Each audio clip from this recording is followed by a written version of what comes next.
Je m'appelle Ibrahim Adien. Je suis commissaire de police principal, directeur de l'automatisation des fichiers. Aujourd'hui, on a vu que dans le cadre de la journée 7 septembre, prévu le 1er, la DAF a mobilisé ses équipes pour accompagner les jeunes à obtenir leur passeport, mais aussi à faciliter l'obtention des pièces d'identité. Mais bon, il y a des gens qui disent qu'ils étaient là depuis 4 heures du matin. Mais jusqu'à présent, on l'avait dit que c'était gratuit, mais on demande de l'argent. Si vous pouvez revenir un peu des explications plus claires. Voilà, merci beaucoup. Alors, je dois dire d'abord que nous sommes là aujourd'hui à la demande du ministre de l'Intérieur et de la Sécurité publique, le général Jean-Baptiste Tine, pour procéder au lancement officiel des activités d'enrôlement de citoyens désireux d'obtenir la carte nationale d'identité et le passeport. Ces activités sont menées en prélude à la journée de mobilisation citoyenne dénommée Setal Sunu Réew, prévue le 1er février 2025 et dont le ministère de l'Intérieur et de la Sécurité publique a été désigné maître d'œuvre. Je voudrais saisir cette occasion pour lancer un appel aux populations pour une participation massive à cette journée de nettoiement. Alors, pour en revenir à votre question, disons que des informations ont circulé selon lesquelles l'enrôlement était gratuit. En réalité, il n'y a rien à payer pour cet enrôlement, sauf que le demandeur, naturellement, doit payer la quittance s'il s'agit du passeport. Et s'il s'agit donc d'une demande de duplicata pour la carte nationale d'identité, le demandeur doit effectivement payer le timbre de 10 000 francs. Mais hormis ces quittances et ces timbres, il n'y a aucun frais à supporter par le demandeur. Okay. Par rapport à ça, est-ce que vous avez pris des dispositifs? Parce qu'on a vu qu'il y a trop de monde. Les dispositifs ont été pris. Effectivement, donc pour assurer le service d'ordre, vous avez vu les éléments de la police qui sont déployés depuis ce matin, de très bonne heure, pour assurer le service d'ordre. Bon, nos services ont également commencé l'enrôlement et nous osons espérer que d'ici la fin de l'opération prévue comme nous l'avions annoncé du 29 au 31 janvier, nous allons donc enrôler beaucoup de citoyens. Je dois préciser également qu'en dehors de ces centres qui sont implantés à Dakar, à Touba et à Thiès, les centres d'enrôlement de la carte nationale d'identité et du passeport continuent de fonctionner. Ça aussi, je pense que c'est une précision à faire. Alors, si vous le permettez, je voudrais également saisir l'occasion pour annoncer, pour faire part, en tout cas, d'un programme qui est initié par la direction de l'automatisation du fichier sur instruction du ministre de l'Intérieur. Le dit programme porte sur le renforcement du maillage du territoire en centre d'enrôlement. Donc sous peu, vous allez voir de nouveaux centres d'enrôlement de la carte nationale d'identité. Ces centres sont déjà équipés et il ne reste que les réglages au plan technique pour les rendre opérationnels. Avec ces centres, les populations auront moins de difficultés pour obtenir la carte nationale d'identité.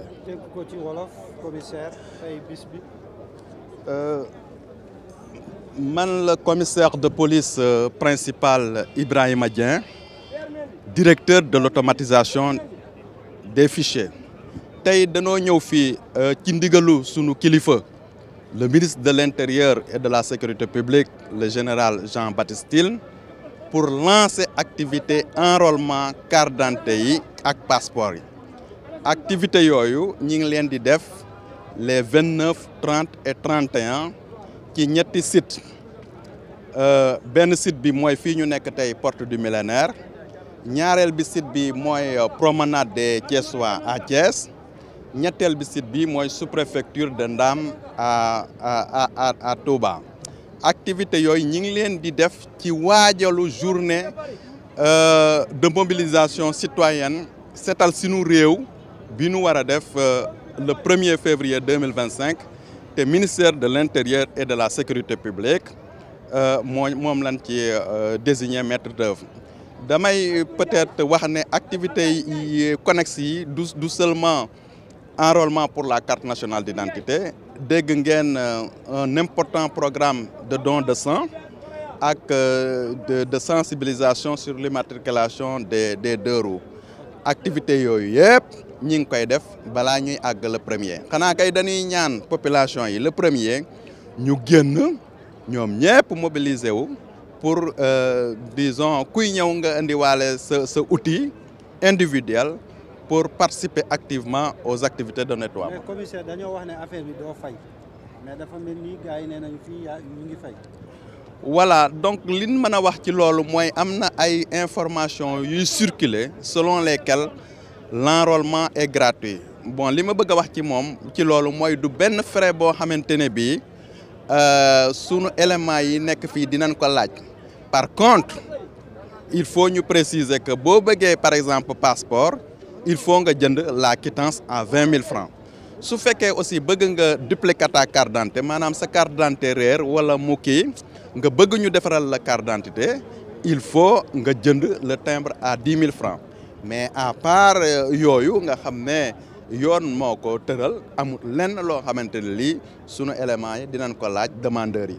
Est-ce que dispositif yi mot na par rapport ak sécurité bi fii? Waaw, par rapport à la sécurité véritablement comme ni ngeen ko gisee élément de la police yi ñi ngi fii depuis ce matin parce que xaman nañ ne nit ñi dinoon bari donc gis nga ko le service d'ordre est assuré ñaax nañ éléments yi ba nga xamante ne yii disons que ñu considérer ñiy ñëw comme seeni frères yoo xamante ni bëgg-bëgg lañ am mooy que ñu jox leen carte d'identité ak passeport moo tax boo ko gisee gi boo seetloo am na vraiment une parfaite harmonie entre la police ak les demandeurs. Pour le moment on touche du bois, tout se passe très bien. Foo leen toll ci maillage bi. Donc da nga may occasion ma wax ci benn programme bu nu entamé au niveau du ministère de l'Intérieur et de la Sécurité publique, notamment direction de l'automatisation des fichiers ci ndigalu sunu kilifa le général Jean-Baptiste Tine danoo commencé benn programme de maillage du territoire en centre d'enrôlement. Fii may waxe yoon am na centre d'enrôlement yu bari yu ñu équipé ci préfecture yi ak sous-préfecture yi. Li ci des rek mooy ay détails techniques pour que centre yooyu commence fonctionner. Ñi ngi koy def pour faciliter vraiment sénégalais yi am carte d'identité parce que gis nañ ne population bi yokku na trop donc ñu bëgg adapter notre dispositif moo tax ñu yokk centre yoon su soobee yàlla du yàgg dara di ngeen gis centre d'enrôlement yu bees yu ubbi fii ci réew mi ak ci bitim réew soobee yàlla. Merci beaucoup. C'est bon. Merci. waa incha allah jox nañu ndigal sunu éléments yi ñoom déjà teel nañ ñëw depuis 7 heures du matin ñi ngi fi te bu soobee yàlla dinañ fi nekk ba 18 heures bu suba aussi ce sera la même chose ginnaaw suba aussi noonu la léegi aussi may profiter di wax ñi ñëw fii parce que léeg-léeg nga gis ku dépassé benn commissariat ci koñam wala fenn ñëw fii dama leen di xamal ne rek centre yooyu ñi ngi fonctionner au même titre que yii. Donc comme lii maanaam c'est un plus pour renforcer le dispositif mais centre yi nga xamante ne yi ñoo doon ubbi habituellement ñi ngi fonctionner voilà. Merci beaucoup cher journaliste. Merci beaucoup.